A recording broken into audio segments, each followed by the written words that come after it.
Click record. There we go. Robot voice. Can I let everyone in? Yeah. Okay.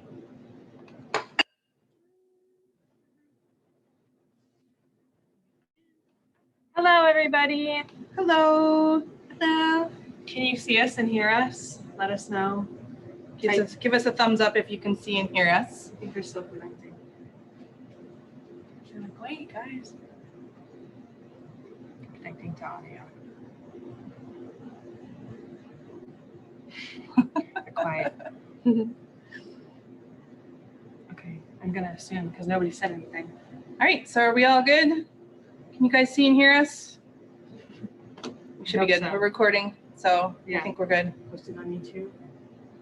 Yeah. Okay. Oh, we got. Oh, there we go. Up. Thank you. Thank you. All right.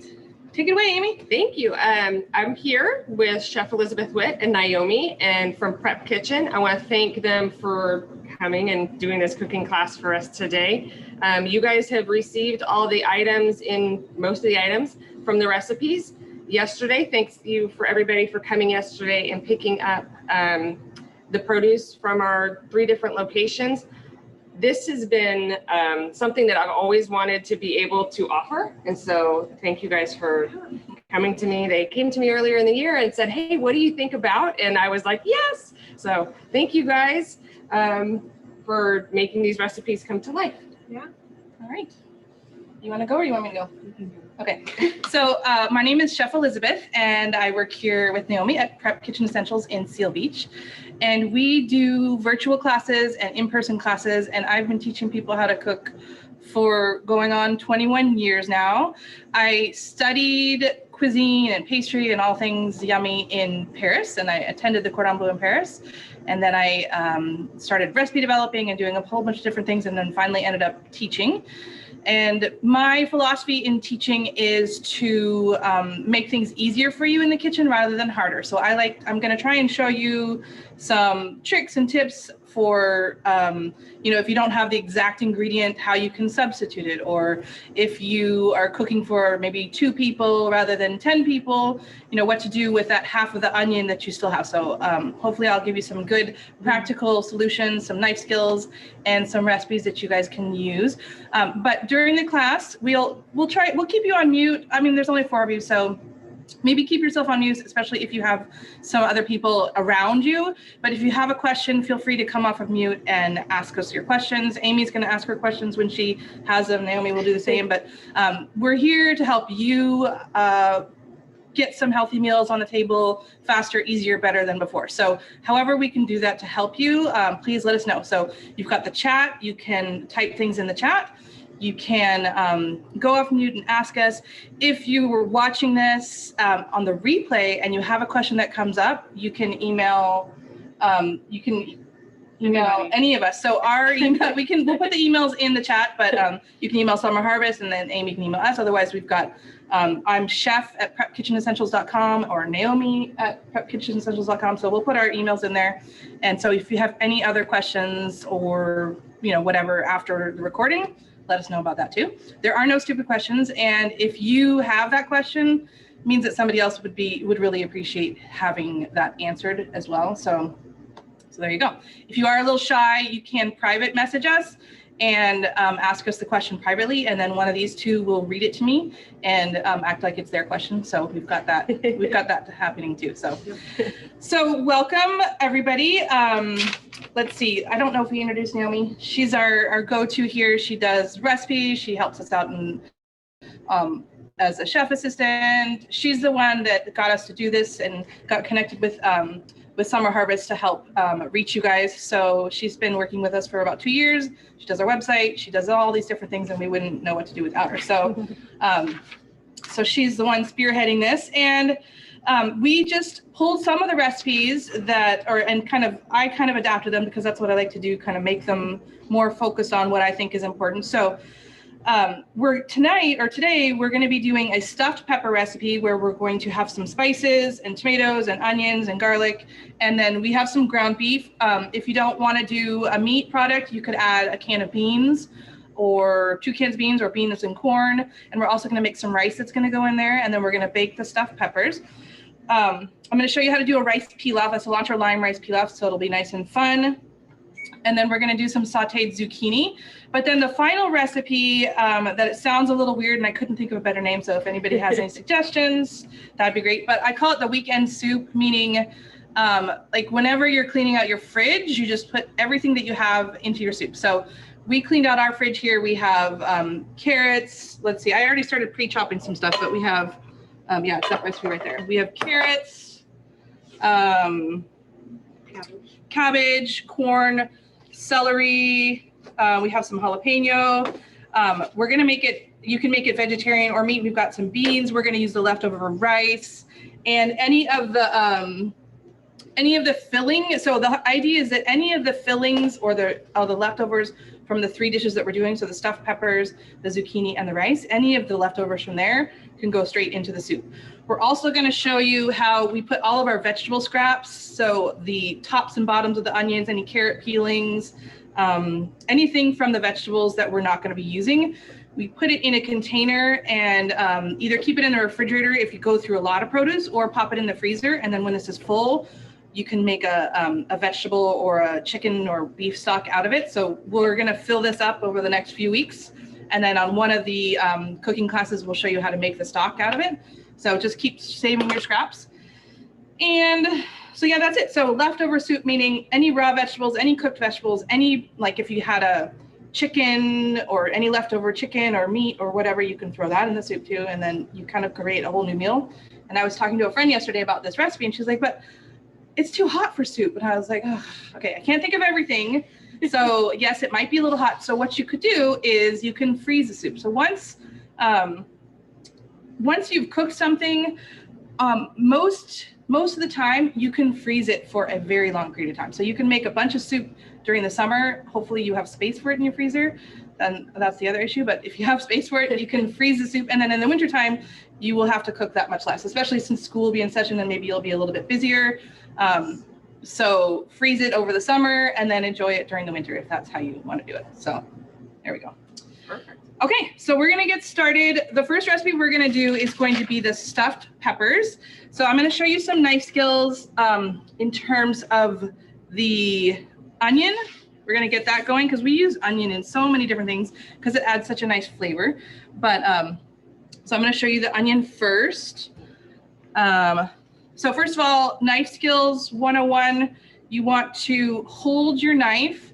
Well, this is a 7-inch blade. You can use a 7-inch blade or an 8-inch blade, whatever you're comfortable with. But the idea is you want to be able to wrap your fingers around the handle and you want the blade of your knife to actually touch the cutting board rather than having your fingers. So like if your knife is too small, your fingers touch the cutting board before your blade touches the cutting board.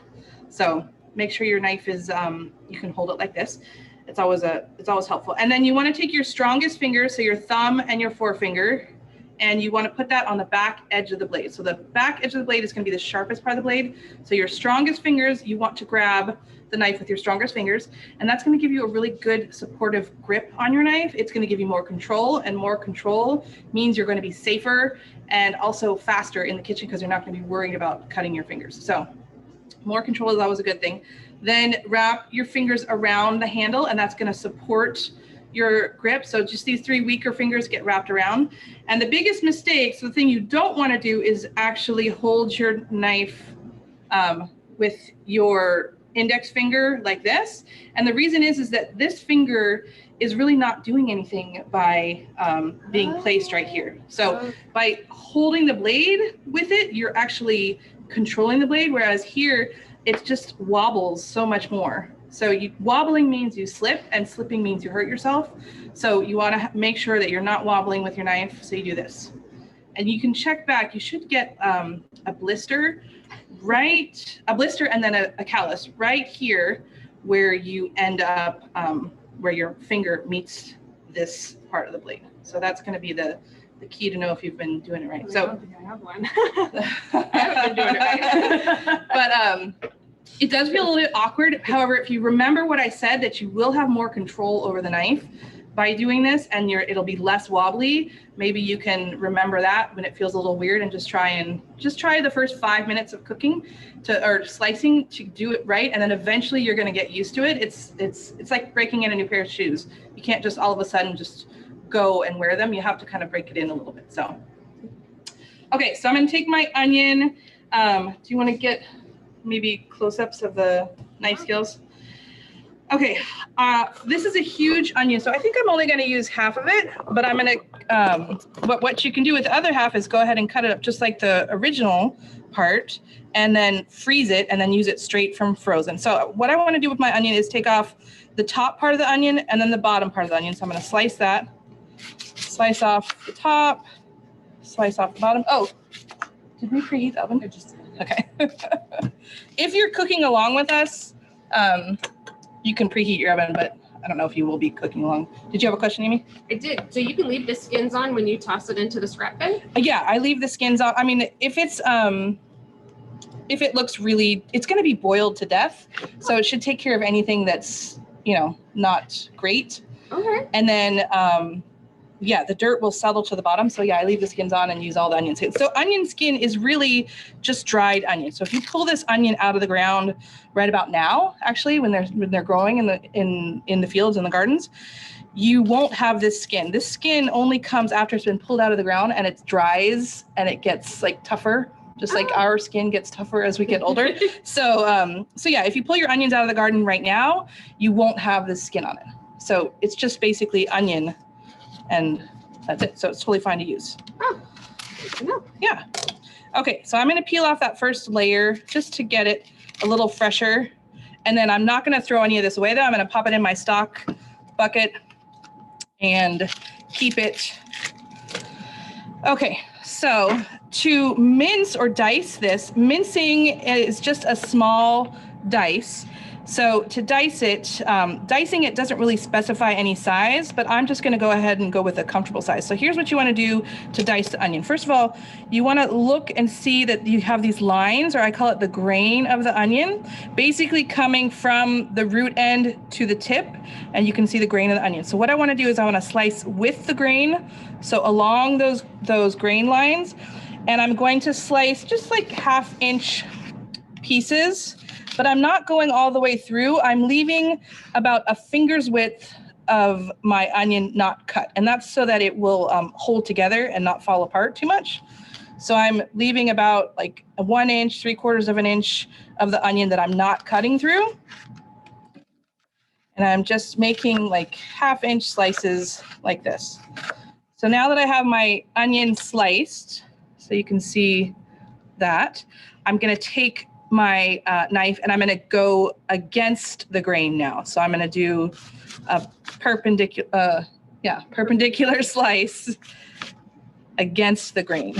And then that's my diced onion. So when you get to this part that I haven't sliced through, what I want to do is place it again on a flat surface. So I forgot to mention that part, is that once we slice it in half, you want to make sure that you use that flat surface that you created, because a flat surface is going to stop your vegetables or whatever from rolling. When something rolls, you chase it, and when you're chasing it with a sharp knife, you end up getting your fingers more than you get the food. So make sure you always cut things down into a flat surface and then use that flat surface. So now I have the rest of the onion that I didn't pre-cut, and I want to put it on a nice flat surface, and then I'm just going to end up slicing it up again about the same size that I did the rest of the onion. So there's my onion.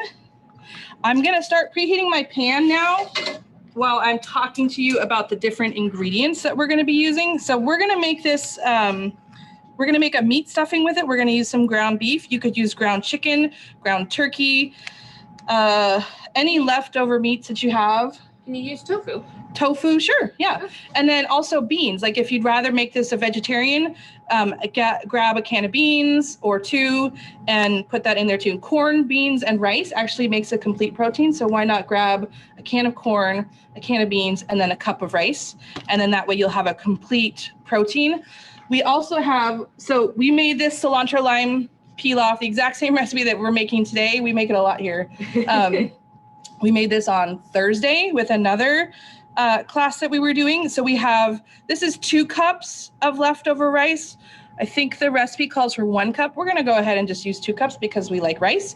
So if you like something, you can use a little bit more of it. If you don't like it, you could leave it out completely or use less of it. So we have our leftover rice. We're gonna cook up some ground beef, and then we've got everything else over here. So Naomi, you wanna do some fancy camera work? And we can look at the spices that we have. So we have some smoked paprika. Well, first of all, chili powder, sorry. We have chili powder. And then we're adding some extra things, but you know, you could just use chili powder. You could also use a little packet of, any kind of seasoning mix. You could use taco seasoning, fajita seasoning. And we have salt, pepper, some extra cumin because I really like cumin, some extra oregano because I really like it, some chili flakes because why not? It'll add a little bit of a kick, or you could use any sort of chilies you like, and then some chili powder. But again, you could just do it with chili powder, or just do it with salt and pepper. There's no reason to get complicated. Salt and pepper is always a good thing. And you could add, we have some cilantro, so you could throw in some cilantro. So the idea is kind of have some fun with it, and don't worry about the recipes, following them to the T or exactly. Use it as a guideline, but don't worry about veering off or adding more or less, or changing the recipe a little bit. So, okay. I'm gonna get my peppers going, and then I'm gonna have Amy and Naomi do the rest of it. But what we wanna do for the peppers is slice them down, straight down the center in half. And the key is we want them to hold up nicely because we're gonna be stuffing them, and we're gonna put cheese on top of them too. So we wanna make sure that it doesn't kind of fall over. So if you're looking at a pepper and you see one big thing that's not gonna lay flat, try and cut it this way so you get sides that are gonna lay flat. So just try and look at your pepper. So this one we wanna cut straight down this way because these sides are flatter than these 2 sides. Yeah, this one, I don't know.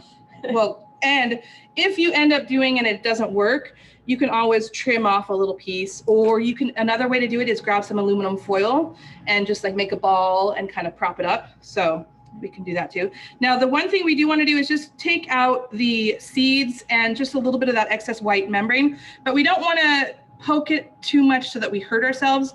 So I would say just gently with the pepper on the cutting board, just kind of slice out the portion that has the seeds, and then just pull it out. So, and then I'm going to go ahead and use all of that in my stock. And then I have a few extra seeds that I'm just going to pop like that. Now, there's nothing wrong with the seeds and the white membrane. They're just a little bit more bitter than the rest of it. So it's really not that big of a deal. Then we're going to set up all of our peppers into a baking dish because we're going to end up baking this. So we're just going to put them all out in a baking dish, and then we'll stuff them when we're ready. So I'll let you guys finish up with that while I do the meat. So the meat, you want to turn the camera just slightly. So this is 85% lean, 15% fat. So for me, that has enough fat. So 15% of this is fat, which for me means that that's enough fat. I'm not going to use my oil because there's going to be enough fat in here that's going to end up flavoring everything. So I'm going to take my ground beef, and I have a hot pan, but no oil in it. I'm just going to start taking it into chunks because I don't want to overwhelm my hot pan. I want this meat to brown because it's going to add a nice little flavor to it by caramelizing.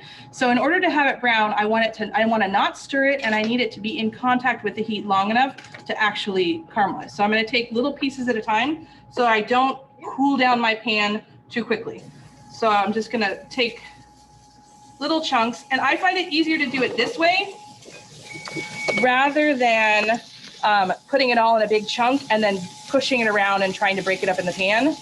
This way, it starts to brown really quickly because I'm not moving around.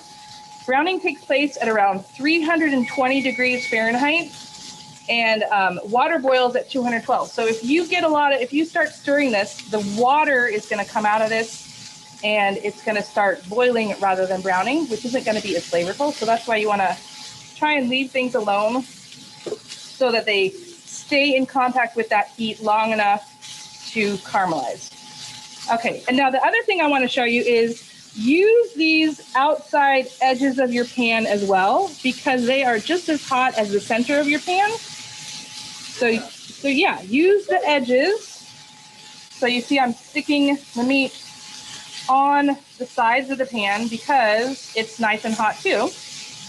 And then I'm not worrying about it sticking. Like, I want it to stick because we're gonna keep putting ingredients in here that have liquid in them, and water or liquid will do what we call is deglaze the pan, and it will loosen up the bits on the bottom and also bring in that nice little brown flavor that we got too. So if I was going to freeze my meat, would I freeze it in little chunks opposed to like a big block like I usually freeze it? no, just freeze it like this. So this is frozen, and we took it out of the refrigerator 2 days ago or yesterday, a day or two ago. So we took this out of the freezer a couple of days ago, and we let it just defrost in the refrigerator. Otherwise, you could thaw it in the microwave, but yeah, freeze it just normally. Okay. And then when you're putting it in the pan, that's when you just chunk it up. So I didn't lose it. So do you guys see? There's no water. You know how sometimes when you have ground beef, you just get all of that extra liquid, and that's because I'm not stirring it, and I put it in gradually. So I'll go ahead and add my salt and pepper.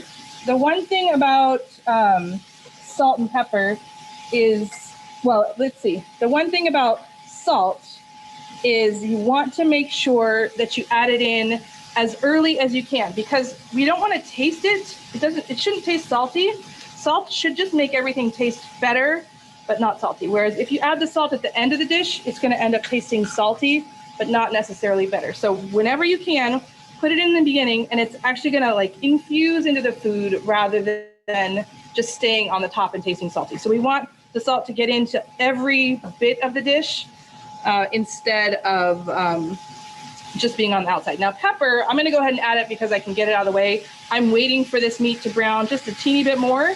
And so I'll go ahead and put it in now, but it really doesn't matter when you add the pepper. You can add it in the beginning or the end, and it will taste the same. I'm also going to add the rest of my spices just because I can. So I'm going to add some cumin because I love the taste of cumin. Now, some people don't like the taste of cumin, so go ahead and leave it out. I'm going to add some chili flakes and the chili powder. And I can see that my meat has browned. Oh, and then some oregano. Oregano is something you can grow really easily too. If you have a little pot, you could grow it in.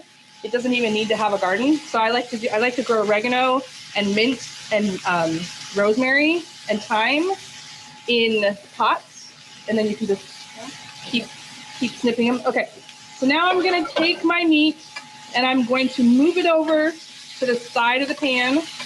I'm going to unstick it because browning is good, but browning is also the precursor, or it's what you get before you burn. So once you brown, you want to make sure you give it a little bit of a stir. And then I'm going to add my onions next. So here are my onions. And I'm going to stir it now because I have nice browning. So I know my pan is hot enough. And we're just looking to kind of soften the onions and finish cooking up the meat. So if you were doing this in a vegetarian version, you would want to cook your onions first, obviously because you wouldn't have any meat. And then your beans and your corn and your rice, or your beans and your corn would be added in when you add your rice because it's already cooked, so you don't need to worry about cooking it. If you had like corn left over from corn on the cob when you were barbecuing, could you cut that off? Yes. Opposed to like a canned corn? Yep. Yeah. So yeah, now we're coming into corn season, so we're gonna have fresh corn, but when it's not corn season, your best bet is gonna be canned or frozen because it's picked at the height of the season and the peak of ripeness, and it's processed really quickly. So when it's out of season, your produce is gonna be really better off frozen or canned than fresh. Okay. Yeah, and it's usually more affordable as well, which is a good thing. Okay, so I'm going to turn off my heat for my meat. It's nice and cooked and brown. And then all of these little brown bits that I got into the pan, first of all, for dishwashing purposes, I want to make sure that I scrape those up with some liquid, but also because it represents a lot of different flavors. So I'm going to take my pan of tomatoes. So I have diced tomatoes. You can also use crushed tomatoes or whole tomatoes, or if you have tomatoes in your garden, you can use just diced up regular tomatoes. And this liquid is going to, like I said, deglaze the bottom of the pan, and it's going to help lift up all those brown bits, which is going to clean our pan, which is a bonus, but it's also going to give us that nice flavor in there. So I'm going to stir that around and let it sit for a second while I'm adding everything else, and then I'm going to be able to scrape up those brown bits from the bottom of the pan. How's everybody doing? Good. Does anybody have any questions? You can type them in the chat, or you can come off mute and ask us anything at all. And I've turned off the heat right there, just so you guys, I forgot to mention that, or maybe I did. And then I want to let this sit. And if it sits for about 5 minutes, that's what's going to help loosen up the bits from the bottom. And it's going to then clean my pan and get all those nice brown bits in for flavor. Okay. It looks like Jessica maybe had a question. Oh, I think she was clapping for us. Oh, was it? She did little clapping hands. Thank you. All right, so the rest of the ingredients that we're going to put in here is going to be our cooked rice, and we will taste it for some salt and pepper. So here's our rice that we cooked ahead of time, and we're going to add that in. And we have our peppers ready to go. Yes. So I will taste this. Oh, so one thing I forgot, Naomi, could you grab some tasting spoons? Mm-hmm. Thanks. So I'm just adding this in. So again, if you were going to do this vegetarian, you'd cook your onions, add your tomatoes with all the spices, and then go ahead, when off heat, you can add your rice, add a can of beans, and add a can of corn, or you could add tofu. So tofu is already cooked, so you wouldn't need to pre-cook that. So anything that's already cooked, you don't need to pre-cook. You can add at the very end.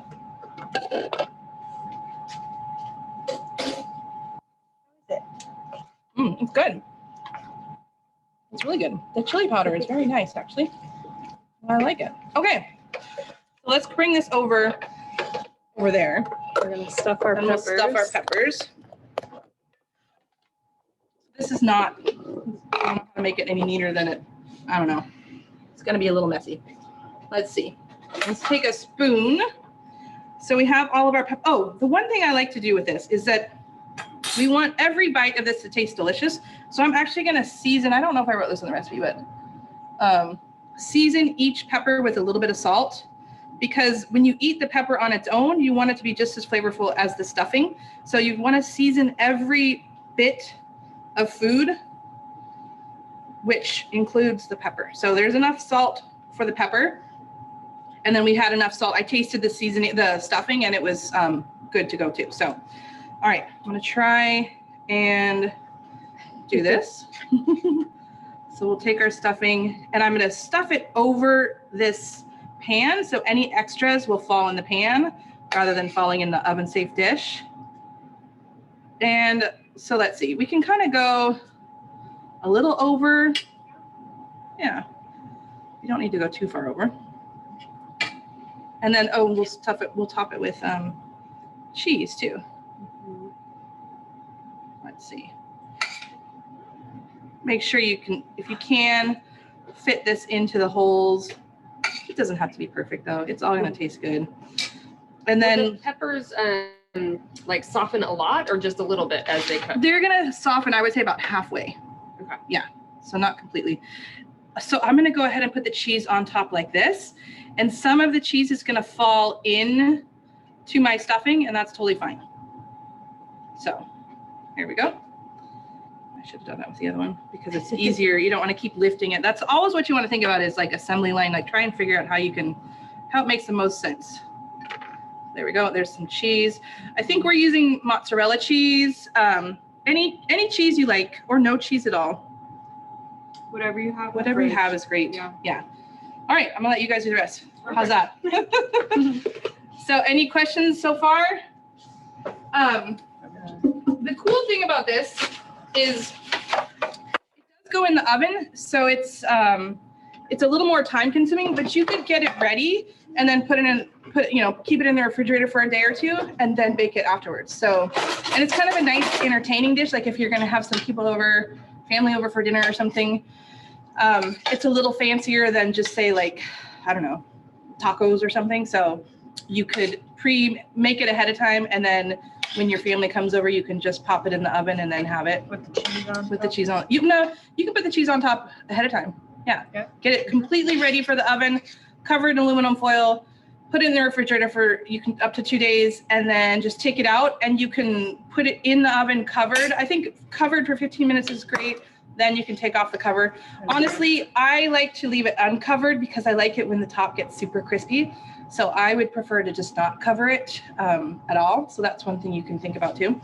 Oh, whoops, we forgot the garlic. So it just means it's going to be a little less garlicky. But if you can always use a little bit of what's it called? Ground garlic or Dried garlic? garlic powder. Garlic powder. Yeah, any of that kind of stuff.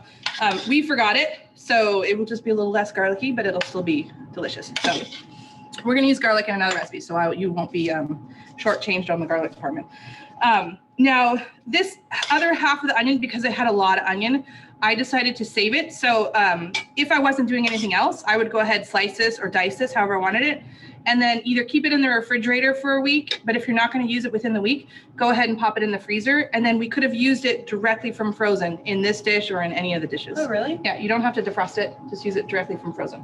Yeah. Yeah, so cut it up, pop it into a freezer safe container. And then if you're going to use it within a week, keep it in the fridge. If you're not going to use it within the week, put it in the freezer and then pop it on out. Okay, so then there's the stuffed pepper. You want to take a picture of it? So we have a picture? Get a close up for you guys. This is what they look like. And we're just going to throw them in the oven like this. No foil on No top. foil, because I like it nice and crispy. There we Looks go. good. Looks good. So we'll take a before and after picture for you. Maybe do you guys have a Facebook group or anything? We do. Oh, there you go. Oh, we have a Instagram Or something. and a Facebook. Yes, we Yeah. do. Yes. Cool. Yes, we do. All right. Next thing we're going to do is cilantro lime rice pilaf, or basically just rice pilaf. So let me show you. It's like a chipotle rice. Yeah, The white rice. but much cheaper. Yeah. It's actually really yummy. Okay, so let me show you. Oops, sorry. Let me show you the ingredients. I'm going to chop up the garlic. Actually, we're going to use a garlic press because we have a garlic press that we love. So I'm just going to pop the garlic in through them. Otherwise, we would just like run our knife through it, slice it, dice it, however you want to do it. Let's see. So I'm going to go ahead and get my garlic. I'm going to put it straight onto my rice just so you can see it. There we go. Garlic through the garlic press. We have our oven at 425 for the stuffed bell peppers. 350 is fine. It would just take a little longer. And it wouldn't get as crispy on the top, yeah. Yeah. If you want crispy cheese, 400, 425. Yeah. Yep. Okay, so there's my garlic. I have my rice. So here's how we do it. I'm taking my pan. It's obviously off heat. There's no oil in it. It's completely empty. And I have my rice. I'm going to pour my rice in with my garlic, and then I'm going to add my oil. I do this just to make the point that you don't have to preheat your pan. You don't have to add oil first. It's all, gravity is a beautiful thing in this world. So it'll just all come together and make it work. Okay, now I'm going to stir this just so that the grains of rice get coated with the olive oil. But once you put water or broth into your rice, you want to make sure you don't stir it. So the whole point of a rice pilaf is to make sure that the grains of rice are separate from one another. So we're not making risotto, we are making a rice pilaf. So we want them to be separate. And in order to be separate, we want to make sure that we don't activate that starch, because rice is a starchy product. So if we stir it with a liquid, we release the starch and it becomes sticky. Now, oil is not considered a liquid. It's considered dry. Oh, so it's a dry ingredient because it doesn't activate the starch like water does. So I can stir with the olive oil, but once I get water in here, you want to not stir it. So So just so you know, this is a simple, easy, quick rice pilaf. I know that lots of people have really good rice pilaf recipes where they toast the fideo or pasta and garlic and onions, and they do all these different elaborate things. I'm trying to just give you simple, easy, basic, and then you can go from there. So this is simple, easy, basic. You know, you don't have to preheat your pan. I like it because you don't worry about burning your garlic. You don't have to be like standing over your pot and babysitting it, because oftentimes the garlic is so small it'll burn. So I like to, that's why I like to do it this way. I was going to ask you that question Yeah. because I burn my garlic a lot. So. Yeah, so this, you will never burn your garlic if you do it this way, but it's gonna cook for the time it takes to come to a boil. So that's about 5 minutes plus 12 minutes, plus it's gonna sit for 5 minutes. So that's 22 minutes that it's going to be hot. So that means it's plenty of time for the garlic to cook. Yeah, so if the rice can cook, the garlic can cook. So now I'm gonna add my water. So it's 1.5 cups of rice and 2.5 cups of water, so almost double. And I'm going to bring it to a boil. Once it, and the most important thing really in life is salt. So if you can use salt, it makes things taste so much better. So make sure you put your salt in. Now, again, you don't need to stir that because the water is going to boil and it's going to stir everything. At the very end, we're going to toss it all around. So it does not need to be stirred. The salt is going to be infused and diffused with the water. So it's going to spread around the flavoring. Like once you put water in a pot, it acts like the great equalizer and it just spreads things around. So, okay, so salt is important because we want this to be flavored, and the flavor will be better because of the salt. So bring it to a boil, wrong one, bring it to a boil. And then when it comes to a boil, we're gonna take our lid and reduce it to a simmer. So a boil is big bubbles and a simmer are tiny bubbles. So basically it's high and low on our stove. So everybody's stove is gonna be a little bit different, but on our stove, we put it on full blast high. And then when it comes to a boil, we turn it all the way to low. So it just has tiny bubbles, put the lid on, and then we set our timer for 12 minutes. And then after that 12 minutes, we're gonna check it to see that there's not a lot of excess water in the pan. And if there's not a lot of excess water in the pan, we turn the pan off and we let it sit for 5 minutes and just continue to gently cook. So boil, simmer, 12 minutes, 5 minutes resting. And that's it. Sounds good. Okay. I am going to show you now the cilantro. And you can finish up this rice. You can finish it up with a little bit of butter, a little bit of oil to be fancy. So adding extra oil and extra butter to it will make it shinier and prettier, and it actually is going to add some flavor. Or you can leave it out. Like if it's just like an everyday dish, you don't necessarily need to add a lot of extra fat to things, so you can leave that out.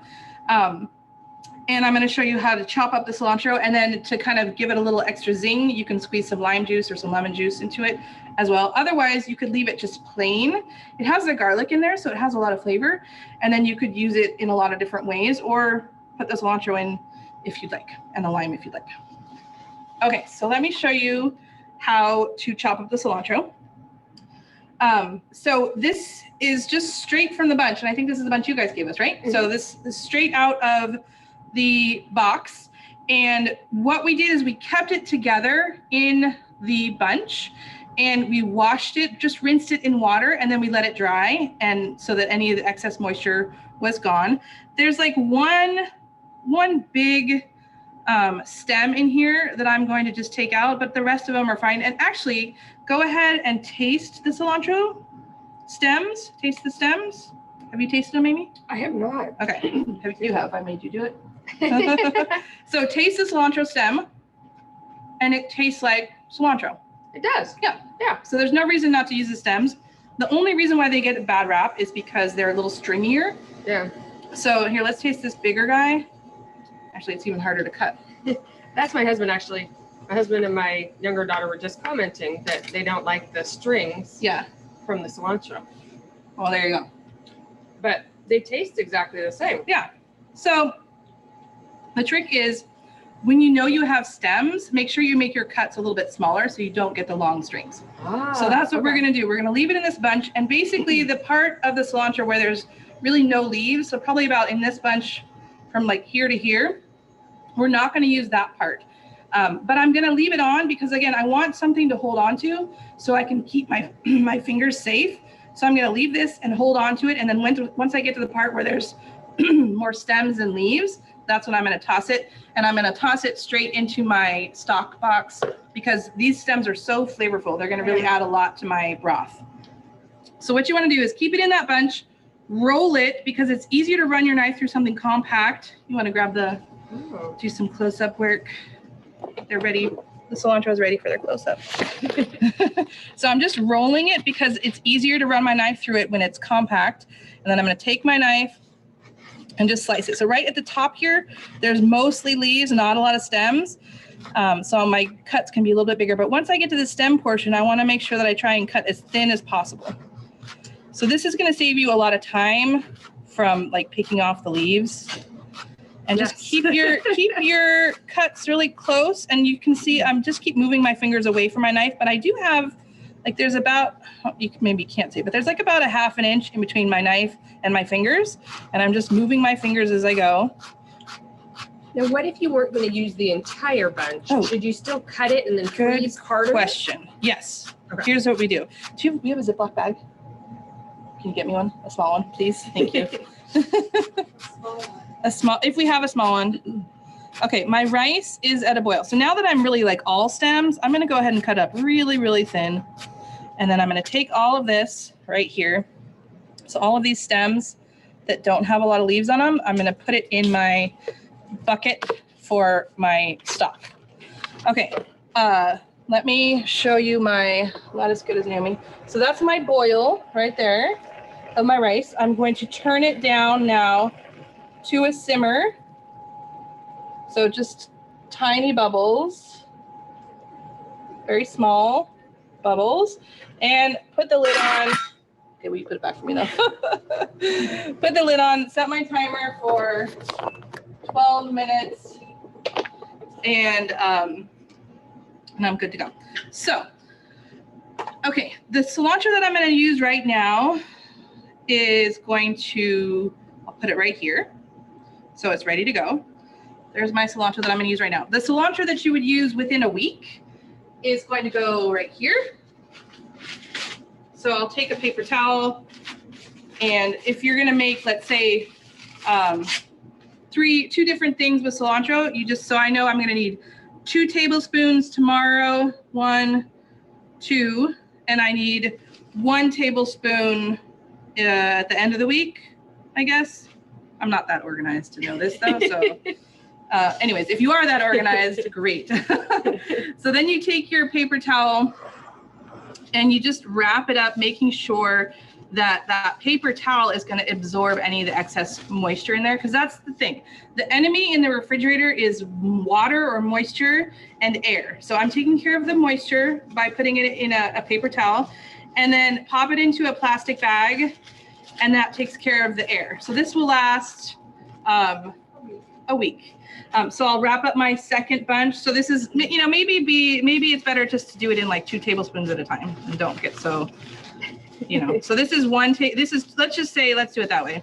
So each of these little packs, let's say, has about 2 tablespoons of parsley, or parsley would be the exact same thing, or cilantro. So parsley and cilantro can be done this way, and it'll last for about a week like this. Now, if you're not going to use this within a week, you can freeze it. And the way you want to freeze it is in a Ziploc bag, but without the paper towel. So now the enemy in the freezer is air, and the friend in the freezer is moisture. So okay. It's a little different. So you take so if you're not going to have it within a week, you take your parsley or your cilantro and you put it in the bottom of a Ziploc bag.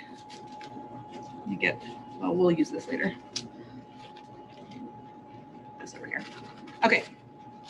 So and now no thicker than a finger's width, because what we're going to do is we're going to make a cilantro ice cube right now. So I'm going to take a little bit of cold water, which is the friend in the freezer, a little bit of cold water, and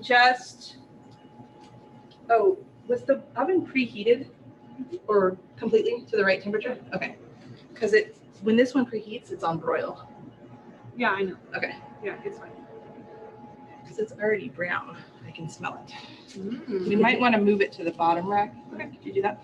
Okay, so this is, that's a lot of liquid. So just enough. I might have put a little bit more water than I needed, but the idea is the friend in the freezer to help protect it from freezer burn is going to be a little bit of liquid. So olive oil, tomato sauce, broth, water is going to be really helpful in the freezer. So then I just take this, roll it on up, close And it. that also gets the air out. So it when gets you the do air out, yeah. And then pop this in your freezer, and then when you're ready, just crack off whatever size piece you need. that. So you said parsley and Cilantro. Can you do that with basil? No, Oh. basil, so we have basil next. Basil oxidizes. So with basil, you want to use olive oil, and that's going to be a better, basil will turn brown in the freezer if you don't put olive oil on it. But you could use the same method, but just Yes. with olive oil instead of, Yes. actually, could you use any oil, like Any oil, canola sorry. oil? Yeah, okay. any oil, yeah. And it'll just, because if you put basil in a bag like this with water, it'll just turn brown, black, not be so great. But like pesto, oh, that would be a fun thing to do. You could do pesto, because basil will be like super, super great. You could make pesto. Yes. Pesto is just ground up basil in some oil with some cheese and nuts and salt. But you just grind it up in a blender with some oil, and then just grab off a cube of your basil in your oil and pop it in whatever you're doing. Like put it on a soup right at the end, and it'll flavor the soup really nicely. Or throw it into your rice after it's cooked. Just throw that on the top of there too. So yeah. All right, so this goes in the freezer. Parsley, cilantro like this.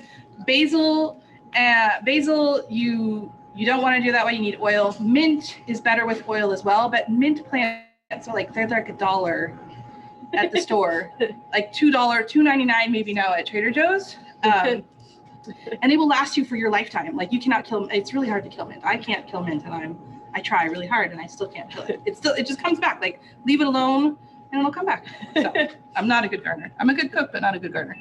Okay, so this goes in the freezer. Maybe we'll put this in the freezer and show them next time. Okay. So label that for the next class. Okay, what else do we need to do? The rice is cooking. Let's get the zucchini. Oh, this is great. Look at this. So this is all the leftover meat that we had from the stuffed peppers. So this, you could make pasta. I mean, you can make a pasta dish with this. So just cook a pound of pasta, add an extra can of like spaghetti sauce or tomato sauce or something to it. And then it'll just make it go a little bit further away. Add some corn and beans into it too for the spaghetti. That would be a really fun, like, I know my daughter would. I have a 9-year-old, and so she would definitely, she loves beans. She loves all this. So yeah, so cook a pound of pasta, add some extra tomato sauce, and you've got this. But the other thing about this is this freezes really well also. So let's say this is enough for, I'd say, another whole round of peppers. So you could put this into a freezer container and freeze this for the next time, and then just take it out, defrost it, and you can stuff more peppers or other vegetables. So you wouldn't want to pre-stuff the pepper and then put it in the freezer pre-stuffed, or you want to? You could, but I think it'd be easier to do that. Yeah, because if you have the fresh pepper, you might as well stuff it and bake it and eat it, or you could freeze it after it's baked too. Okay. But I would say, yeah, but you could do either way. But we're out of peppers, right? So we can't stuff anything else. So we would take this and I would freeze it, and then just depending on what my mood was, I could put it in with some pasta, I could stuff some more vegetables, or what we're gonna do today is we're gonna put it into this little weekend refrigerator clean out soup. So we're gonna cook our vegetables and cook anything that's raw. And then right before we serve it, we'll pop in this mixture. So it will make like a taco soup kind of thing with it. So we'll keep that ready. Over here. And let's do our zucchini. So we're gonna take our zucchini and onion, slice them up and cook them. So I'll talk about cooking things, how to cook things. We've got basil to take care of. And I'm going to do it in this pan right here. So I'm just gonna use, I could have used the same pan that I used to cook the meat. So I'm just gonna use kind of a big skillet. I am going to slice up the onion. So last time I diced the onion, this time I'm going to slice the onion. Just want to use it. That's what I say. So I'm just going to use actually the other half of my big onion, and I'll save this for next time. And so last time when I diced my onion, I cut it with the grain and then I cut against the grain. So now for slicing, I'm just going to cut against the grain.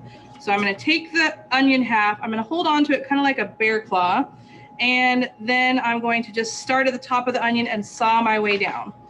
I'm also going to preheat my pan because as soon as I'm done slicing the onion, I'm just going to, actually I don't have to worry about preheating my pan, but I'm going to turn it on. As soon as I slice it, I'm going to throw it in the pan. So start at the top, saw your way down. You always want your knife to be in motion. It's going to work better for you if your knife is in motion. So either sawing or rocking, but just pushing down, it doesn't use your knife to its best advantage, but sawing through it is what really helps cut through things. So here's what you want to do. Once you get to the point where your fingers are a little worried, we're going to regroup. So I'm taking all this onion. It's really easy to hold on to, and I'm going to put it straight in my pan. There's nothing in my pan, no oil. It's barely hot. I mean, it just got turned on. I could still touch the bottom of the pan if I wanted to. So it's not really preheated, and there's no oil in the pan. I'm putting my onion straight in the pan, and then I'm just going to let it sit there while I'm finishing this up. But so for this last bit of onion, my fingers were getting too close. So what I'm doing is I'm flipping it onto a new flat surface, and then I'm going to just slice through it like this. Now it's lower to the cutting board, so that means I can keep the tip of my knife on the cutting board, and I don't have to worry about repositioning my knife each time. So it's just going to be a little bit safer because I don't have to move my knife. Now this last bit, go ahead and just take your hands out of the equation, and then that way you don't have to worry about slicing your hands. Okay. So now these pieces of onion are a different size, but they're the same thickness. So they're going to cook at the same time. What you always want to think about is the size of your food and how quickly or slowly it's going to cook. So anything that's the same thickness in terms of these onions is going to cook at the same time. The length isn't that big of a deal. It's the thickness that we're concerned with in terms of this.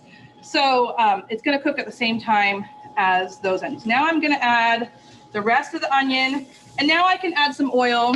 The oil is going to give it some flavor. It's also going to help caramelize it just a little bit. Oh, and it's already measured for me. Look at that.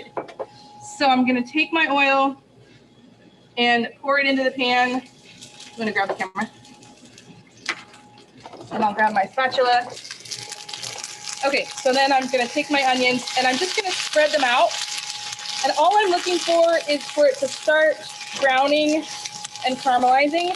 Now, if it wasn't browning, I would want to leave it alone. But since it's browning, I'm going to go ahead, and I know I have enough heat. I'm going to stir this around and help break it apart so that it cooks a little bit faster. I'm also going to add a little bit of salt. Is that measured? Oh, sorry. Yeah, salt and pepper together. Awesome. So I'll add my salt and pepper to my onions. As soon as you can add the salt, better it will taste. So there's my salt and pepper. And I want my onions to soften. You see how they're kind of like stiff? Once they start to soften, that's when I know that they are cooking. So I'm going to turn my heat down just slightly because I want to cut my zucchini without burning my onions. So I've turned my heat down to low, which is going to give me a chance to slice through my zucchini. Okay, so I've got my zucchini, and I'm going to slice off the top and the bottom, and that's going to go into my bucket of food for my stock. And then I'm going to take my knife and I'm going to slice straight down the zucchini. Just gently watch it. So you can see I always have my fingers about a ½ inch away from my blade, so I don't have to worry about them. Okay, so there's my zucchini slicing in half. And now that flat surface that I've just created, I'm going to use it so that it doesn't roll around and it doesn't hurt me. I'm going to take it out. Okay. It is a much safer way. Oh, the peppers look great. Look at that. So the peppers just came out. Let's see. I'll show you guys. That's what I can. Our peppers came out of the oven, crispy cheese on top, and the peppers are just a little bit softened. They're not falling apart. Yeah, but you can tell that they have softened a little bit. If you want them to cook a little bit more, you can put some foil on them and then continue to cook them so that the peppers soften a little bit more. But peppers can be eaten raw, so it's not a big deal. Okay, so I've put this zucchini on a flat surface so that it won't roll around and I won't chase it and hurt myself. And then now I'm just going to slice it into thin or thick, however you want to do it, pieces. This is what you want to, when you want to ask yourself, how do you like this to be on your fork? Do you want your zucchini to be more cooked, less cooked? If you want your zucchini to be a little less cooked, go ahead and slice them a little bit thicker. I don't really care. I like it any way you want to cook it for me. So I was slicing it kind of thin, but go ahead and slice it thick if you'd like. Zucchini cooks really quickly. That's why we're pre-cooking the onion in the pan, because zucchini has a lot of water in it and it'll cook really quickly. So cut it to the size that you want it to be on your fork. And then also think about, do you want it to be more or less cooked? Something that you want less cooked, you will cut it thicker. Something you want more cooked, you'll cut it thinner. So there's my zucchini. Let's see. You also want to decide about your onions. Do you want your onions caramelized or do you want them just cooked? So if you want to caramelize your onion, you want to make sure you let this go a little bit longer so it starts to brown. Caramelizing onion takes about 20 minutes. For me, I don't know. I don't always have the time to sit around and caramelize onions. So I'm going to say, don't have the time today, but you can definitely do it another day. So I'm going to consider these cooked because I would be fine eating them like this. And I'm going to move my onions to the side of the pan. And then I'm going to add my zucchini straight to the pan. So these onions are going to continue to cook, but now we're going to start cooking our zucchini. If you wanted to like caramelize onions, like you have time on a weekend, could you then freeze them and then jump straight into this stuff? Definitely. You can freeze caramelized onions. You can refrigerate them for a week or freeze them forever. And they don't take up a lot of space in your kitchen, so you can definitely do that ahead of time. All right, so I'm going to let this cook for just about 2 minutes. Once it browns, I will stir it around, but I'm not going to stir it until it browns. Otherwise, it's just going to take forever to brown. So you can kind of watch the pieces on the bottom of the pan, and you can see, if you're really observant, you can start to see when they start to brown. And you want to rely on these visual cues. Also, you can rely on the steam coming out of the pan. Right now, there's a little bit of steam from the onions. You might not be able to tell, but there's not a lot of steam yet from the zucchini. Once the zucchini starts to cook, you're going to see the steam coming from the zucchini. Oh, did the rice timer ding? Yeah. Oh, sorry, I didn't know what it was for. It was for this. So once the rice dings, oh yeah, we're good. You want to lift it up and check, just tilt it like this. And if you see a lot of excess water, keep cooking it. But we are good to go. So turn off the heat of the rice after your 12 minutes. Okay, I'm gonna try and peek at one piece and see if it's browning. It's not, so I'm gonna let it sit for just another few minutes. And I will show you the basil. Let me get one thing of basil. Hold the stem.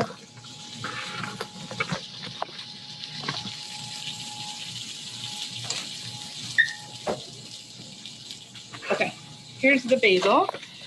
So this is on the stem. We've just picked off the leaves from the stem. The idea with the basil leaves is the basil stems do not taste as good as cilantro stems. So we don't want to use them like we would cilantro stems. But I'm going to group them all together. So I do have something to hold on to. So I'm going to just have that little bit to hold on to.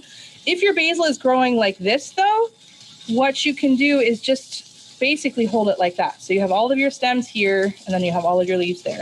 And we want to do the same thing with the basil that we did with the cilantro, which is just kind of roll it, because again, it's easier to run your knife through something that's compact rather than just kind of going every which way.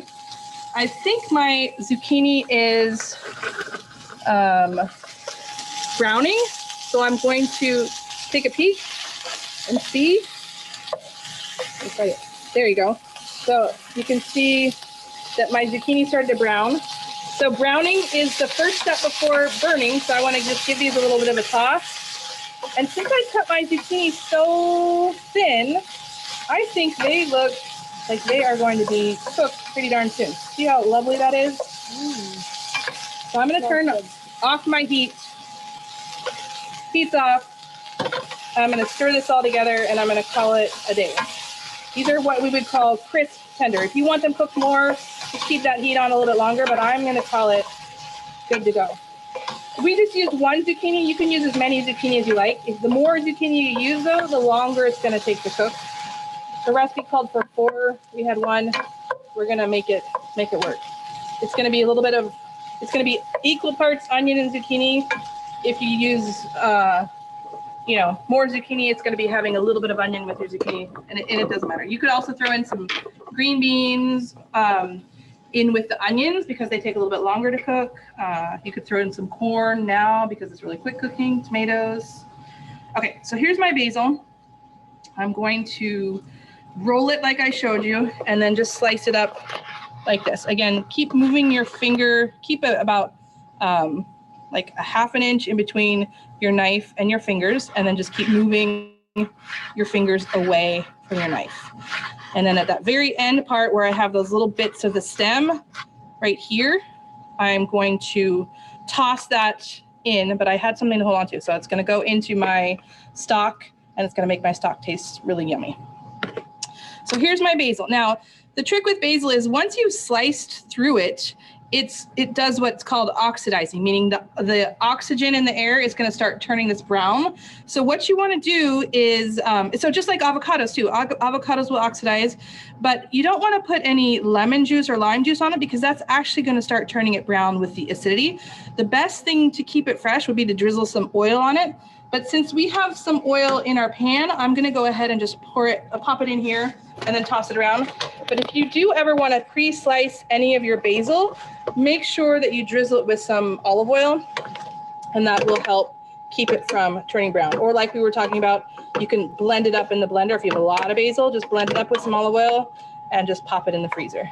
So there's my basil. And then right before we eat, we're going to squeeze in some lemon or some lime. I don't want to do it right this second because it's going to take that pretty green away and it's going to dull the flavor, the color of the green, the lemon will. So we'll just wait and do that right before we eat it. Excellent. Okay, where are we? Okay, 1 hour has gone by. We have 30 more minutes to squeeze in soup, and we have more than enough time. Okay, so let's talk about, let's see. Tonight, we are eating these deliciously stuffed bell peppers. Let me recap everything. So here's this lovely meal. It could have been vegetarian by adding the tofu at the end, or adding canned beans and rice. Canned beans and corn at the same time as the rice, which would have made a complete protein, which is really, I think, really good. We're gonna serve it with our zucchini and onion, and why not serve it with our cilantro rice pilaf? So let's finish up the cilantro rice pilaf. So yes, there's rice in there, but So that's our meal. Let's do the lime juice. So Naomi's gonna do the lime juice in here. Now you can leave it without the lime. If you had lemon, could you use lemon instead? Yeah, lemon would be great. And here's the cilantro, it goes in. We're gonna make it fancy by putting in a little bit of butter, or we could make it vegan by using oil. I'm not vegan. You're not vegan, okay.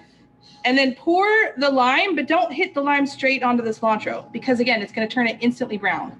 So keep the lime off to the sides. This is my little inner anal chef coming out. So don't worry, you don't have to be like me. I'm trying. But sometimes I get a little crazy. Would the lime peels go into the vegetable? So sure, if you're going to make something where you'd like a chili, like a broth for chili or chicken soup or something where the lime would be good, like a tortilla soup kind of thing. Lime and lemon would be great. Although it does create a little bit of a bitterness. So, and it's going to be cooked down for a long time. So it might be a little out of control in terms of the bitter department. So you'd have to be an experiment. Like 1 or 2. Yeah, I usually don't I usually don't put it in there because I'm not quite sure of what I'm going to be doing with it. So I would leave it out.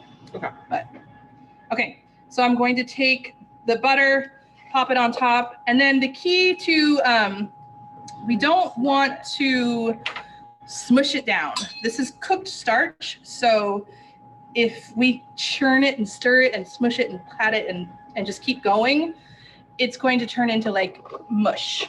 So what we want to do is just kind of fluff it up.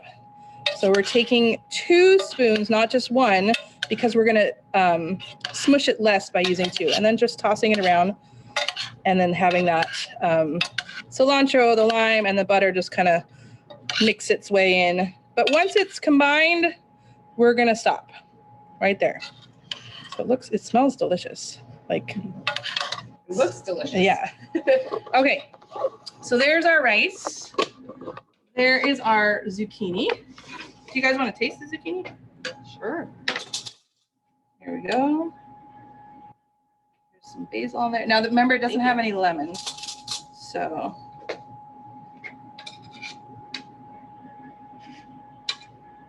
Well, there.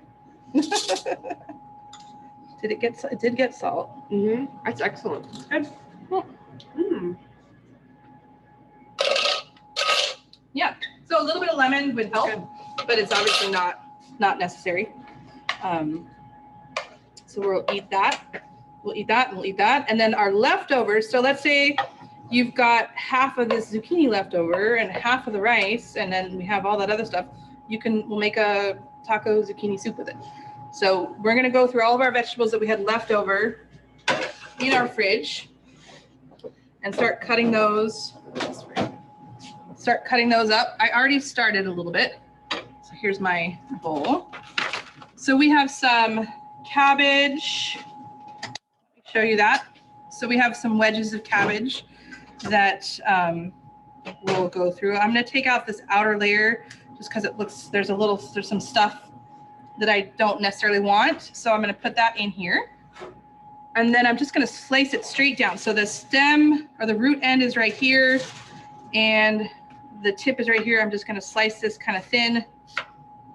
I could make a salad with this too, but let's say your cabbage starts to kind of wilt and it's not looking as good, you could do that. And then when you get to the part where you have the thicker bits of the cabbage, let's see if you can see that. Sort of.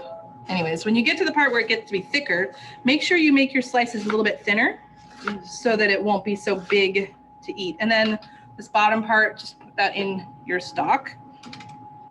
What else? Corn.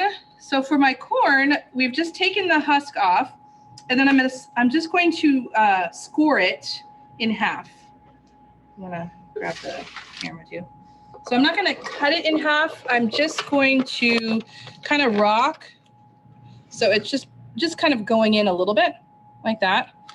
And then I'm gonna take it and break it in half. And then I'm gonna put it with the flat side down. And then I'm gonna trim off the kernels from the cob. Now, if you do this in a bigger bowl, I'll show you a trick. I don't ever do this at home because I'm okay with doing it, but you can take a bigger bowl and then invert a bowl if you don't want to get corn kernels everywhere. So I have a bigger bowl, an inverted bowl, and then I'm just going to saw, and then it all falls into the bowl. Let's say you're going to do a lot of corn. This would be helpful. Yeah. That's an awesome technique. The class is going to end around 11:30. Someone asked. Yeah. Just an hour and a half. Me talking. All right. So there's the corn. And then that way it just kind of saves your cutting board from being, but it does add extra dishes. Oh, well. There we go. Okay. We'll put everything else in here too. So I'll show you what that everything else is. So we had some extra carrots laying around. So, I mean, and literally they were really like laying around. So we peeled them and we're going to just slice them up just like that. And then we're gonna pop the ends into our stock pot. So that's gonna go, that little bit is gonna go here. That piece is gonna go there. And then I'm just gonna pile up my carrots. Now, these are all vegetables that can cook in about the same time. I'd say the only vegetables that you wouldn't want to put in all at this time would be something like maybe zucchini or broccoli if you don't want them to be overcooked, but anything that you're okay with cooking, like carrots, celery, cabbage. I have these little bell peppers, these little mini bell peppers, or you could put regular bell peppers in. So I'm just gonna slice those up. These all basically can be cooked at the same time to the same place. I have some celery. So with the celery, don't get rid of these leafy bits. First of all, taste them. Okay, here. Amy? Yeah. Naomi, have you tasted celery? No. Oop. So the leaves Tastes like celery. taste like celery. So celery is bitter to begin with. So it's a little bit more bitter, but we're going to be cooking this. So if you don't like the bitterness of celery, you probably don't want to use celery to begin with, but don't throw away these leaves. They taste great. They're perfect in a soup. You know, they're not going to be good to dip anything with, but they're going to be great in a soup. So we're going to use all of the celery. So I'm going to go ahead and just slice all the leaves and put that in, and then just work my way down. And I didn't trim off the bottom parts because I'm going to use that to hold on to. So again, this is what I'm going to not use, and this is great flavoring for my stock, so I'm going to put that in my stock pot. Okay. Oh, and I do want to do a little disclaimer. These knife skills that I'm teaching you are for non-professionals, because I figure you guys are not holding your knives 24 hours a day, 7 days a week for 10 years. So this is so that you don't hurt yourself, so that you're safer, because I believe when you're safer, you're going to be faster. So that's why I always say you should have something to hold on to, so you have like a nice inch or so in between your knife and your fingers, and that way less accidents, more happy cooking. Let's see. I don't think we can throw in an onion, but you know, for me, I'm not going to consider the onion. This is still good. Now, if we had an extra onion in the refrigerator that needed to be used, that was already pre-cut, or in the freezer that we wanted to use, but I think we've got enough veggies in here. Yeah. We don't need to use the onion. We'll save this for something else. I'll finish up with this. We do have a jalapeno though that we'll throw in there. Do you put that in at the beginning, or do you wait till the end to? So that's a good question. Do you want it to be a fresh flavor, or do you want it to be a cooked flavor? So think about garlic. So here's the garlic. I'll chop that up for you. If you add garlic in the beginning, so I'm just going to go ahead and slice the garlic, and I'm going to put it in with all the other vegetables. If you add garlic in the beginning of the dish, it's going to mellow out in flavor. And if you add it in at the end of the dish, it's going to be strong and vibrant in flavor. So you just want to ask yourself, how do you want it to taste? If you add, like if we were to squeeze lemon juice into our soup in the beginning, it would cook and become a mellow lemon flavor.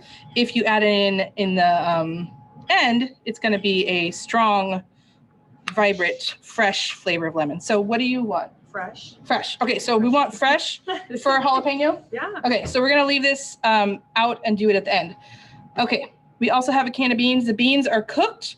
And actually, you do not need to drain your beans either. So what happens with beans is that they go into the can dry with water and salt and any flavors if they're going to add any. Sometimes there's garlic, sometimes there's cumin. So they get covered.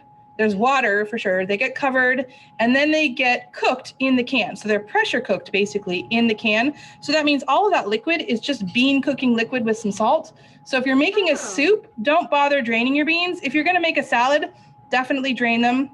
And if you don't want your, especially if you're using black beans, if you don't want your salad to look black because of black beans, you could rinse them. But if you're not If you're putting them straight into a soup or anything with a liquid, then don't even worry about draining them. Okay, so we're gonna take our veggies. We're gonna get a big pot ready to go and start cooking. And actually, we can do this 2 ways. The first way, make 2. We've got a lot. What should we do? Make 1 vegetarian and 1 not vegetarian. Okay, so here's, do you like yours caramelized and browned? Yeah. Okay, so for the vegetarian version, we are going to caramelize our vegetables. Just like you would caramelize an onion. Just like we would caramelize an onion. Okay. So we're using a big cast iron pot, which retains heat really well. So cast iron is great for caramelizing. So for the non-caramelized version, though, the non-vegetarian version, this is the non-babysitting version. We're going to take our vegetables and put, actually, we're going to first put, so we're going to double the stock, actually. We're going to take our liquid and put it straight into the pan. Do we have more vegetable stock? Actually, Oh, so then I'll use water. okay. I'm going to use water. Well, yeah, but I'm doing the non-vegetarian first. Okay, this is, you don't have any stock made because look, we haven't filled up, we haven't made our stock yet. So you don't have stock. You just get some water, get some tap water. So this is, like I was saying, this is the non-babysitting version. If you're not into babysitting, I'm not into babysitting. So I'm going to take some water, probably 8 cups, let's call it 8 cups, and put it in my pan. And then I'm going to take my vegetables and then put that into the pan as well. So I have all my leftover vegetables. These are my uncooked vegetables. So I have corn, carrots, cabbage, bell peppers, celery. If you had onion, that'd be great, but we're going to have some cooked onion. So, okay, and there are my veggies. And that's going to start coming to a boil. Then over here, my vegetarian version and my caramelized version is going to be oil in the pan and vegetables in the pan. So you can put the vegetables in first. Here they go. Vegetables are going down. My pan is a little bit hot, which is good. They're going to start, it's going to just start caramelizing faster. And then I'm going to add my oil. If you can try and listen. Hold on. Here, this is what oil does. Okay, try and listen. It's sort of making some little crackling noises, but listen now when I add this.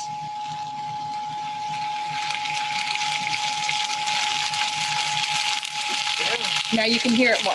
So that's what happens when you add oil. It does start to diffuse the heat and help kind of get it jump started. I'm going to add my garlic into here now. I forgot to add that in. I've been forgetting garlic today. Okay. So it goes into both pots. Now what I want to do is caramelize these vegetables.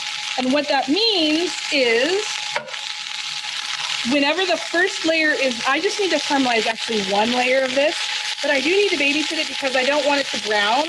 If I leave it alone too long, it will brown, and then after it browns, it will burn. So I want to kind of keep a watch every once in a while, move it around and see what's happening. And I can see that it did start to brown just a little bit, not too much, so I'm going to wait just a little bit longer. And you probably can't see it, but it's starting to diminish in volume because what's happening is the water is coming out of the vegetables, so they're going to actually start to sink down lower. I want to get 1 layer of browning, but I don't have to brown every single last piece of every single vegetable. I just need 1 layer because we're going to add in the broth, which is going to then pick up that brown flavor from the bottom of the pan and then help spread it all around. So 1 layer brown is good. Okay, so you can see that. I've got 1 little layer of brown, and that's all I need for it to be brown enough. So it would help if I would turn on the, I didn't even turn on the burner. I was wondering why it was so cold. Yep. Okay. So this is the babysitting version, but it's also the version of you need your soup really quick and you want to get it going faster. So if you want this to be done faster, we want to cook these vegetables as much as we can without the liquid, because the heat is going to be much higher and going to cook much faster if we don't add the liquid. Once we add the liquid, it's only going to cook at 212 degrees, which is basically the boiling point of water. Whereas right now, if it's browning, it's cooking at about 320 degrees. So it'll cook faster without the water. So if you want to get your food on the table faster, don't add your liquid until just the very, very end. So now we add in our broth, or we could have added water too. And then we cook this down until the vegetables are tender. And then once the vegetables are tender, we would add in anything that's pre-cooked. So we would add in any leftover rice or any leftover zucchini or any beans or any cooked corn or pasta, anything that's already cooked, any chicken, tofu, whatever. And so that's your soup. Now, if you don't have any leftovers, then you don't have to worry about that. But that's the best way, I think, to use like the zucchini. So let's say you have zucchinis left over, you have rice left over. That's how you would do it. And then freeze it and eat it in the wintertime. Freeze it and eat it in the wintertime. And then when you do defrost it, then you can slice up your jalapeno and squeeze your lemon onto it. For the fresh flavor. Yeah. Otherwise, if you want the flavor, but you want it to be more of a mellow flavor, cut it up and cook it in there. But otherwise, usually, so this is going to cook for a long time, and it's going to kind of all develop similar flavors. So that's why we add anything like acidic, so lime or lemon or balsamic or vinegar to something at the end, is because it's going to kind of liven up those flavors and wake them up a little bit. Same thing with the fresh herbs or fresh, in this case, chilies, jalapenos, or anything like pickled. That vinegar and freshness, that crunch is going to help, because this is going to be like all maybe one dimensional, and this is going to help add a dimension to it. Yeah. Okay. Oh, bay leaf is always a good thing to add. It just adds a nice, well seasoned flavor to it. If you want to know what bay leaf does to a dish, you can just do a little experiment. Take a bowl, fill it with water, add a little salt, and then put the bay leaf in and then microwave it for like 2 minutes. Let it sit for 5 minutes, and then you can taste the water and you can see the flavor of bay leaf. Oh. Because lots of people don't really, they're like, does it make a difference? Yeah. So then you can taste and see for yourself if you think it makes a difference. You know, it's not going to make or break it. If you have it, great, use it. If you don't have it, don't worry. But so the bay leaf goes in and the salt and pepper goes in, and just let this simmer until it cooks. Now, you want to get the camera and we'll do a close-up of this. So this guy is, first of all, it's browner because we added a dark vegetable stock to it, but it would have been naturally browner because we caramelized the vegetables, and that would have changed the color. Now this guy, just put the water in and we're just going to cook the vegetables. It's going to take about 40 minutes for this one to cook, whereas it's going to take about 15 minutes for this one to cook, because we pre-cooked the vegetables and here we didn't. So awesome. So yeah. Faster, a lot faster. Faster. Yep. Alrighty, are there any questions? Are we all done? So for us, we can decide, we're going to decide what we're going to do with our leftover meat. Oh, yeah. We can throw it into the soup. Like my family loves this kind of a leftover soup. Like I make it for my mom and my daughter all the time, and they're just like, it's so good. And I'm like, if you only knew, it was just all the little leftovers that I threw in a pot. But so yeah, we could put this into our soup when our soup is ready, along with extra zucchini and extra rice, and we'll have a nice complete soup. Or we can freeze it and use it for something later. And then the beans, no need to drain the beans. As soon as the vegetables are cooked, put them in. I think we did everything. Yeah. Wonderful. Thank you so much. Yeah. Does anybody have any questions for those that are here with us? And Amy, do you have any questions? Do you have any questions? No, I think you answered them all. I asked them along the way, and I'm super excited to try making the soups at home. We throw away a lot of scraps. We do, yes. Mm-hmm. Yes. Everyone does. Yeah, we'll have to figure out when we'll throw in the stock. Yeah. Maybe not next time, but the next time. When are we doing? A couple? August? Yeah, August. August, yeah. July's our, we have 2 in July, and then we have 1 more in August. So yeah, this is exciting. We're gonna, so every other week. So Yeah. people need to. So if you guys have any suggestions for things you would like to learn, You can comment them. yeah, On comment the YouTube channel. comment them on. Oh, there you Yeah, go. on the YouTube Oh, I video. hate comments on the YouTube videos. I can. Oh no. They're not going to be mean. Oh no. Don't do that. Jessica just added a comment. She said, I appreciate all of you guys and what we taught, and she really enjoyed the class. Oh, good. Yay, thank you. Yeah. Thank So you. however you want to reach out to us, let us know what you'd like for the I think we got July nailed down though, ish, right? Yeah. Yeah, but August, you know, yes. we've got time to play in August. If you want anything specific. If you want anything specific, yeah. Or get your questions ready for the next one, and we'll answer them. Yeah. You can pop off mute and ask them, or you can type them in the chat. Yep. Yeah. Alrighty. Thank you, everybody. Thank you. All right. Take care. Bye.